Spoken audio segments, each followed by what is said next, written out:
गरीब साध साध सब नेक हैं, आप अपनी ठोरे, जो सतलोक ले जाएंगे वो साधु कोई और।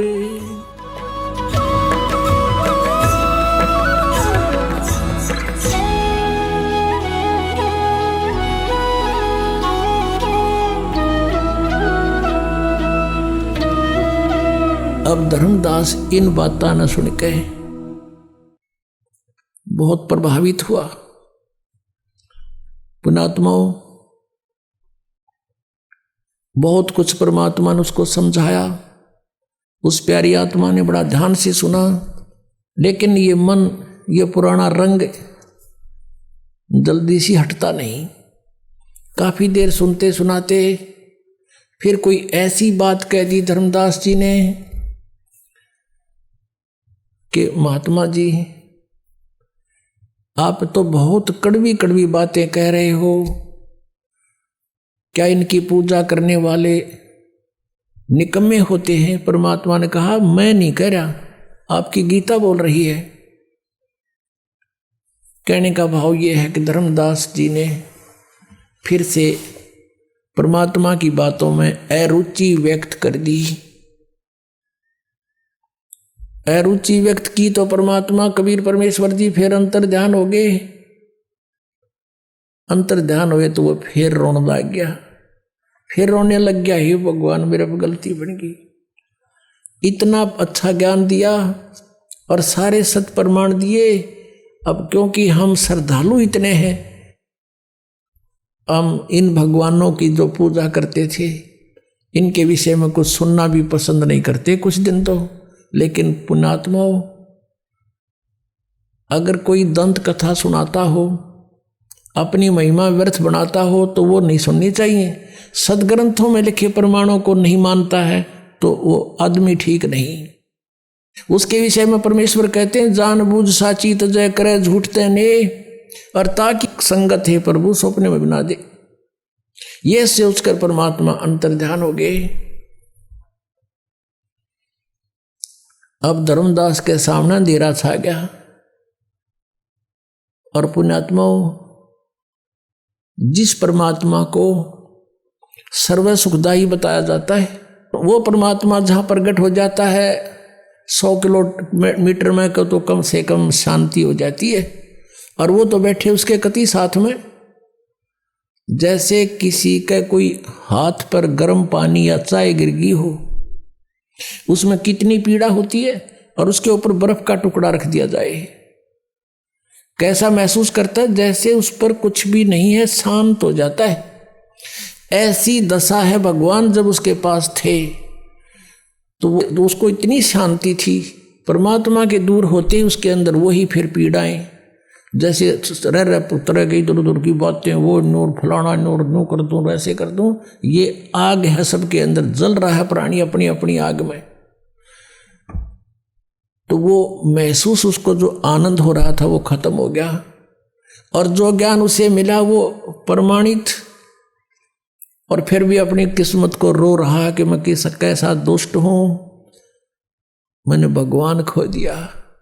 अब फिर रोने लग गया, अब त्याग दिया, वापस चल पड़ा अपने घर की तरफ। और क्या कहता है परमात्मा की वाणी में लिखा है, तावा रोवत धर्म निनागर, कहाँ गए मेरे सुख के सागर। अधिक वियोग हुआ हमसे ती, जैसे निर्धन की लुट गई खेती।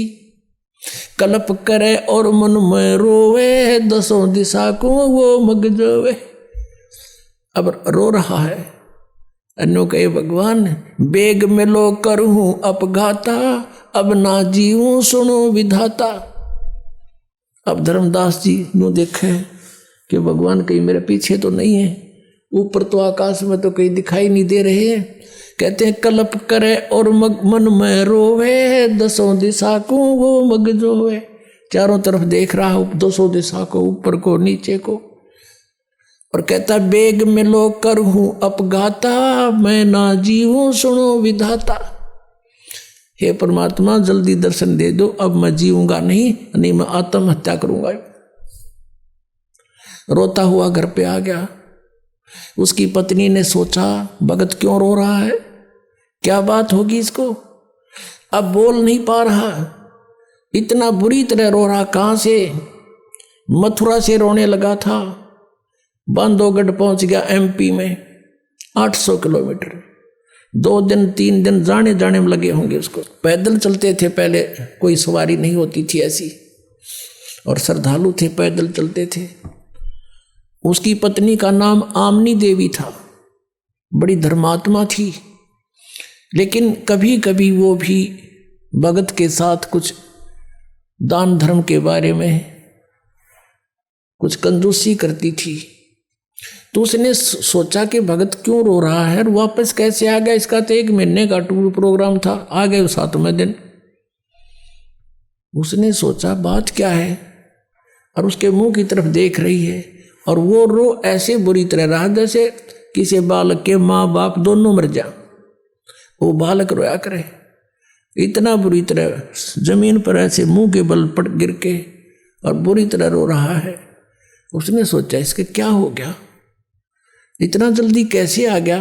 आमनी ने सोचा कि हो सकता है इसके किसी ने ठग ने पैसे लूट लिए हो, और मैं कंजूस हूं, कई बार इसको कह देती थी जब वो धर्म भंडारे करता था, खुले हाथ में टोक दिया करती कि बच्चे के खाएंगे घना दान ना करया करें। तो उसने सोचा कि अब ये न्यू ना रो रहा हो कि मैं इसका पैसा किसी ने ठग लिया, चुरा लिया, जो यात्रा के लिए ले गया था, और अब ये सोच रहा होगा कि मैं दोबारा जान की सोचूंगा, पैसे की कहूंगा तो यह मुंह चढ़ावेगी। तो उसने सोचा कि जिस कारण से रो रहा हो। अब वो धीरे धीरे कहती है, सेठ जी क्यों रो रहे हो, किसी ने पैसे निकाल लिए होंगे ना, तुम्हारे तो भगवान ने बहुत दे रखा है, और कितने पैसे ले जाओ आप, और ले जाओ, आप पूरा करके आओ अपना कार्य। अब वो 1 घंटा 2 घंटा खूब रो लिया, धीरे धीरे सबकता हुआ, रोता रोता कहता कि आमनी यदि मेरा यूं धन खो गया होता, भौतिक धन कोई चुरा लेता, मैं नहीं रोता, फिर ले जाता, लेकिन मेरा वो धन गुम हो गया जो मुझे अब शायद मिला नहीं, और वो मिला नहीं मैं जी नहीं सकता। आमनी ने पूछा कि ऐसा कौन सा धन था तेरा। अब ये बात सुनकर बैकग्राउंड कहानी की तरफ देखकर वो फिर बुरी तरह रोने लग गया।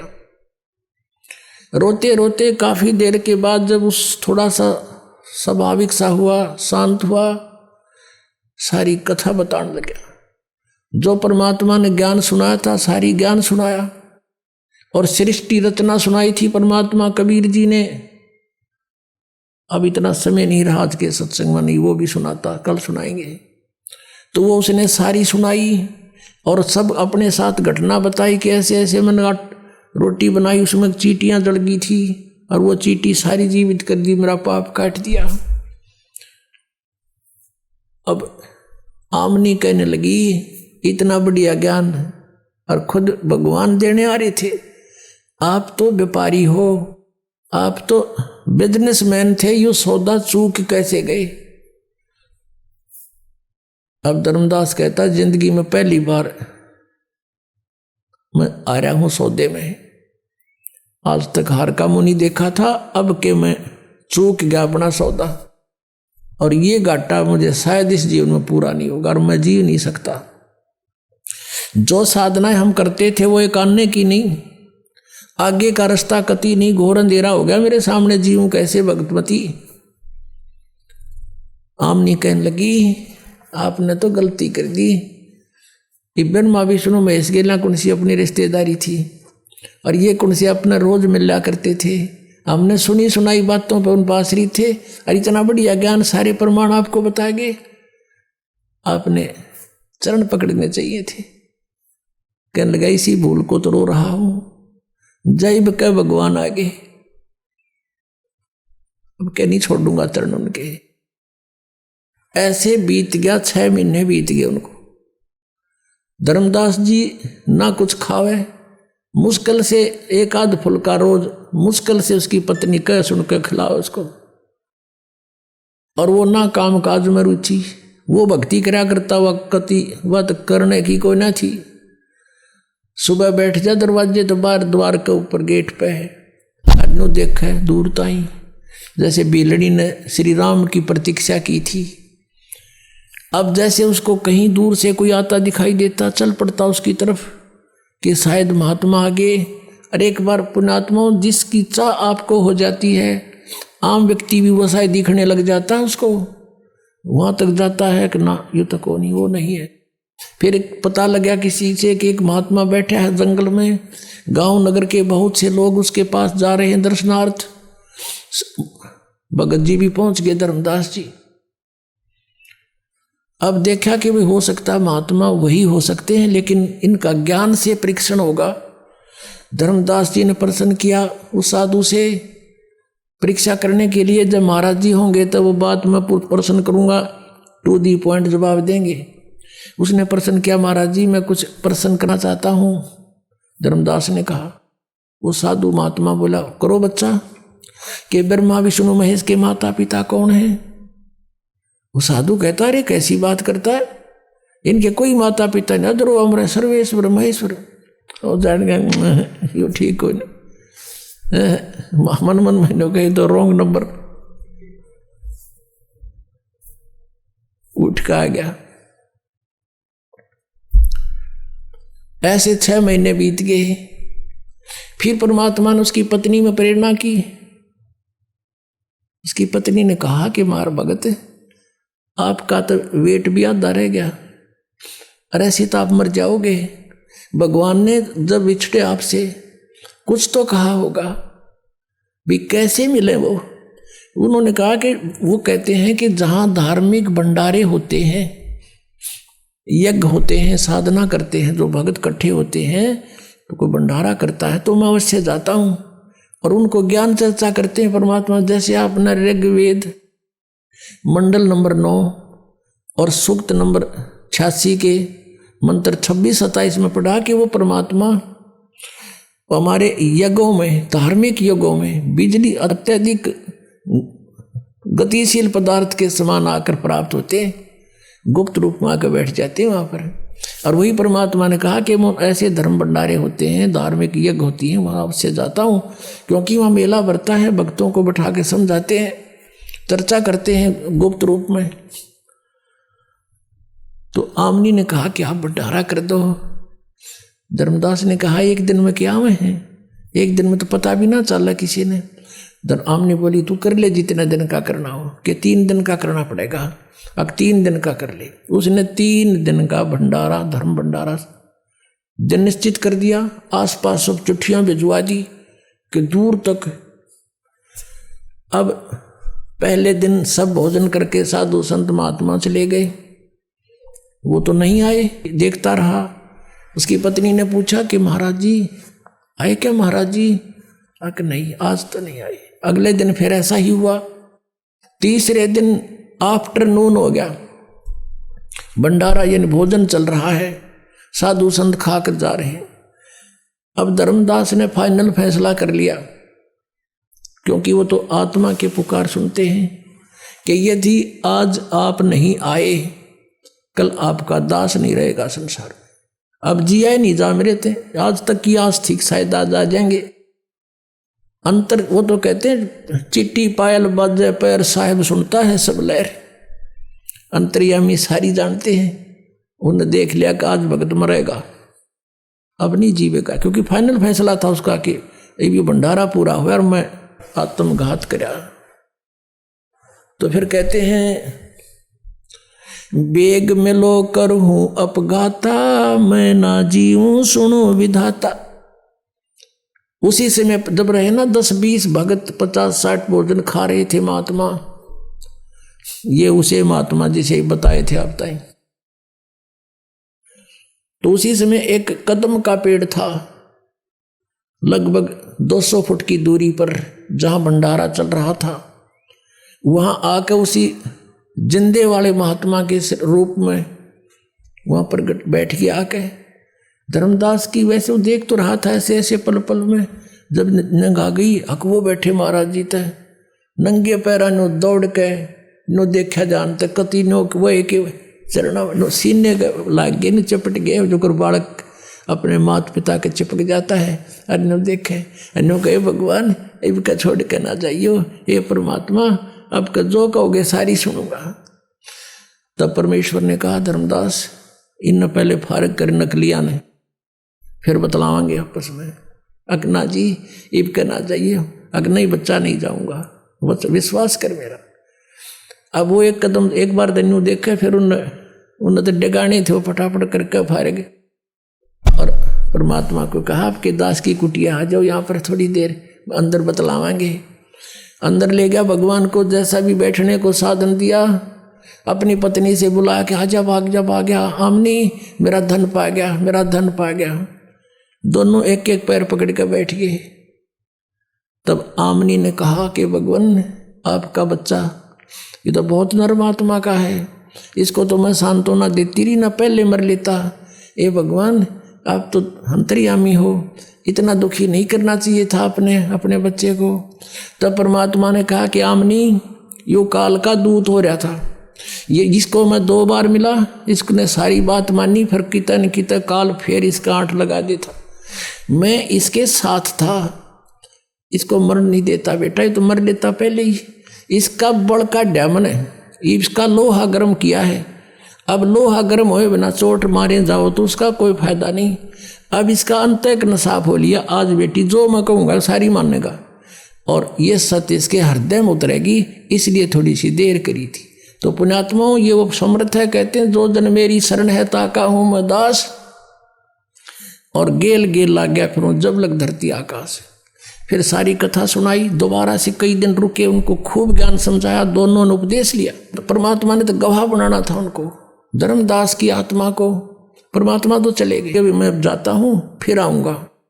कुछ दिन के बाद एकदम धर्मदास जी को दर्शन दे रहे ओनली, और कहा धर्मदास चल तुझे मैं अपना सतलोक दिखाता हूँ। पहले धर्मदास ने प्रार्थना की थी पहले कई बार, ले चल आज तुझे अपना स्थान दिखाता हूँ। सतलोक लेके गए धर्मदास को, आत्म शरीर वहीं पड़ा है, अचेत पड़ा है। 3 दिन हो गए, रिश्तेदार इकट्ठे हो गए, गाँव के इकट्ठे हो गए, नगर के लोग आने लगे। क्या हो गया कि पता नहीं क्या बीमारी होगी, बेहोश पड़ा है, कोमा में चला गया।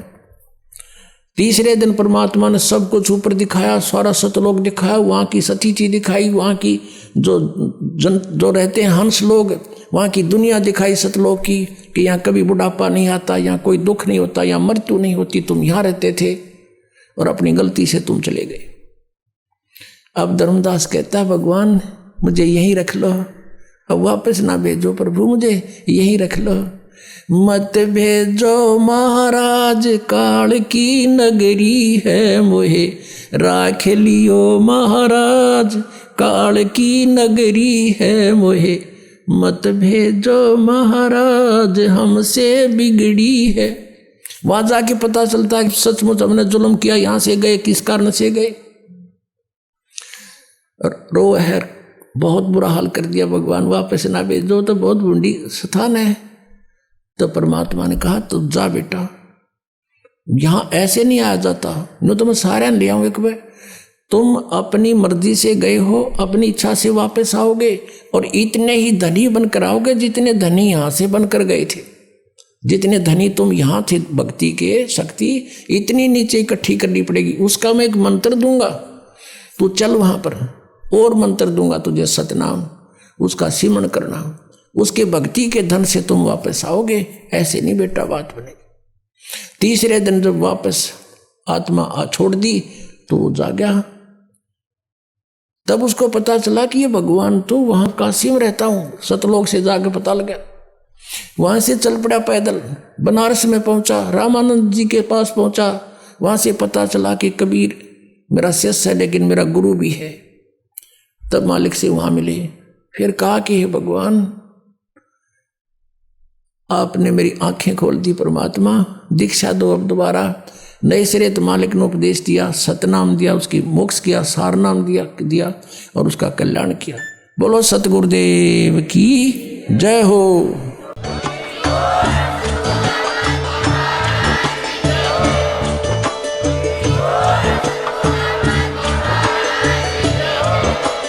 आप सुन रहे थे जगत गुरु तत्वदर्शी संत रामपाल जी महाराज जी के मंगल प्रवचन। अधिक जानकारी के लिए विजिट कीजिए हमारी वेबसाइट www.jagatgururampalji.org। संत रामपाल जी महाराज जी के शुभ आशीर्वाद से पूरे विश्व भर में 500 से भी ज्यादा नाम दीक्षा केंद्र हैं, जिन पर संत रामपाल जी महाराज जी द्वारा ऑनलाइन निशुल्क नाम दीक्षा दी जा रही है। अपने नजदीकी नाम दीक्षा केंद्र का पता करने के लिए संपर्क करें 8222880541।